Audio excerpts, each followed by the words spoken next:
This was a really fantastic, thriving reef aquarium until the owners went away on holidays for about a month and unfortunately entrusted the aquarium to one of their friends to look after. This is a really common scenario. The main problem that happens while you're away is your friends overfeed your fish.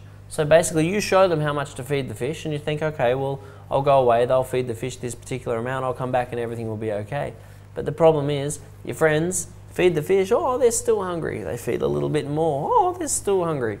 And over a month's time or 3 weeks or however long you're away, by the time you come back to an absolute algae farm because 3 to 4 times more nutrients has been put into the aquarium and probably half the amount of maintenance has been done. This is a really common circumstance. I really recommend when you go away, if you get someone to come in and feed your fish, really map out in an ice cube container how much food to feed the fish and make it at least half what you regularly feed. And then actually go and hide the fish food because overfeeding while you're away is the single biggest problem that you're going to occur while you have been away. Within the month that they've been away, you really can see that the power heads are full of algae and totally clogged.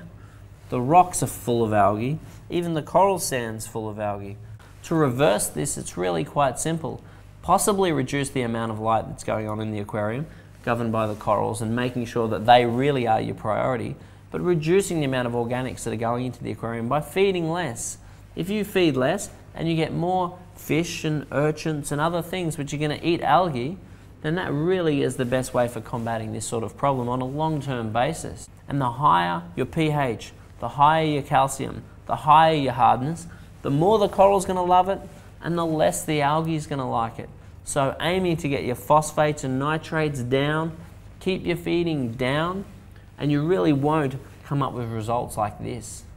To get back to replicating a coral reef, we're going to have to do some fairly major water changes, maybe up to a quarter or even a third of the water on a fairly regular basis to disperse these nutrients out. We're going to have to make sure our general husbandry procedures are very good, make sure our filters are very clean at this stage, and making sure that we're using any chemicals we can to help combat this problem, such as phosphates and nitrate sponges, to lower the organics of this aquarium and try and get us back to a coral reef environment. So regular water changes, not as much food, and we're going to get back where we want to be.